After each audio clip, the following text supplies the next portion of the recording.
India will play a leading role in transforming the global energy landscape. Mukesh Ambani की रिलायंस ने America की California में स्थित कॉरपोरेशन में निवेश करने की घोषणा की है। अगली पीढ़ी की 100 टेक्नोलॉजी का विकास करने वाली 20% हिस्सेदारी के लिए रिलायंस न्यू एनर्जी $1.2 करोड़ का इन्वेस्टमेंट करेगी। इस इन्वेस्टमेंट से एडवांस सोलर सेल टेक्नोलॉजी में कंपनी को मजबूती मिलने की पूरी उम्मीद है। इसके साथ ही 75,000 करोड़ की फंडिंग का ऐलान भी किया गया था।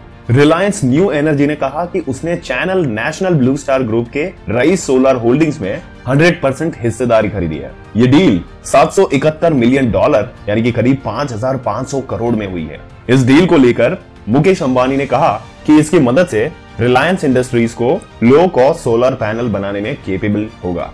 आने वाले दिनों में भारत सोलर पैनल का मैन्युफैक्चरिंग हब बनेगा। अंबानी ने कहा कि इस कंपनी का एक्विजिशन इसलिए किया गया कि कंपनी एडवांस टेक्नोलॉजी की दिशा में आगे बढ़ने की स्ट्रेटेजी पर काम कर रही है, जिससे भारत सोलर पैनल बनाने में आत्मनिर्भर होगा। हमारे प्रधानमंत्री श्री नरेंद्र मोदी ने आत्मनिर्भरता के कॉन्सेप्ट को हर क्षेत्र में अब एक करते हुए अपनी आंखों से देख रहे हैं। आज के इस वीडियो में हम आपको उन 3 कंपनीज के बारे में बताने जा रहे हैं जिसकी वजह से आज चाइना को सोलर एनर्जी के क्षेत्र में आने वाले समय में पीछे छोड़ देगा। सबसे पहले तो हम 3 कंपनीज के बारे में बात करेंगे जो अब अंबानी की आर्निल के साथ जुड़ चुकी है। इन 3 कंपनीज में सबसे पहले आती है SWERL यानी इंस्टॉल इन विल्सन रिन्यूएबल एनर्जी, जिसमें अंबानी का % इक्विटी स्टैक होगा। इसके साथ जुड़ने से अंबानी की आर्निल को नए डिजाइन, प्रोजेक्ट प्रोक्योरमेंट और प्रोजेक्ट मैनेजमेंट में काफी मदद मिलेगी।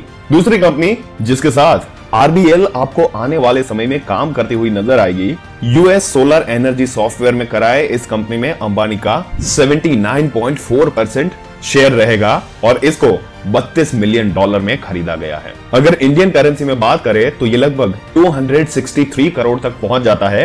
इस कंपनी के सारे आर्निल को स्ट्रीमलाइन प्रोसेसेस और ऑटोमेशन इस्तेमाल करने में फायदा होगा। आखिर में जो तीसरी कंपनी है उसका नाम है REC16, जिसे China national blue star group company से खरीदा गया है। इस कंपनी के साथ RNIAS को ग्रीन एनर्जी मार्केट में एक्सप्लेन करने का मौका मिलेगा। तो ये थी 3 कंपनी जिसे अंबानी ने खरीदा और इन कंपनी को खरीदने के पीछे की मेन वजह भी थी।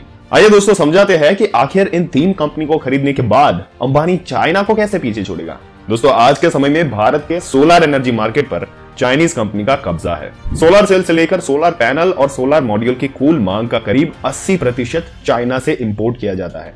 महामारी से पहले साल 2018-19 में देश में $2.16 अरब का सोलर इक्विपमेंट सिर्फ और सिर्फ चाइना से मंगवाया गया था। अगर आप सोच रहे हैं कि भारत को सोलर इक्विपमेंट प्रोड्यूस क्यों नहीं करता, तो इसका जवाब भी हम आपको दे देते हैं।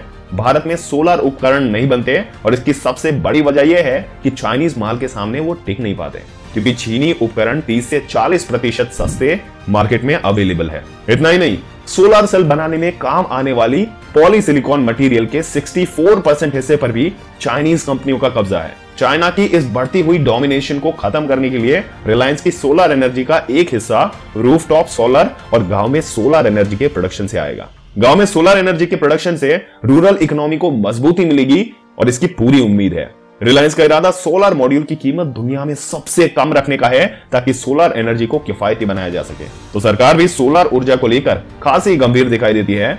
सोलर ऊर्जा को बढ़ावा देने के लिए केंद्र सरकार ने प्रधानमंत्री किसान ऊर्जा सुरक्षा रूफटॉप सोलर पार्क जैसी सुविधाएं बनाई हुई है। इस तरह चाइनीज प्रोडक्ट को चुनौती देने के लिए और रिलायंस सोलर एनर्जी के लिए रिलायंस ने इन टू एंड अप्रोच को अपनाया है। दोस्तों आपके क्या विचार है इस मुद्दे के बारे में? अपने विचार हमें कमेंट करके जरूर से बताइएगा और ऐसी ही जानकारी समय सर पाते रहने के लिए हमारी चैनल को सब्सक्राइब करके बेल आइकन जरूर से दबा दें।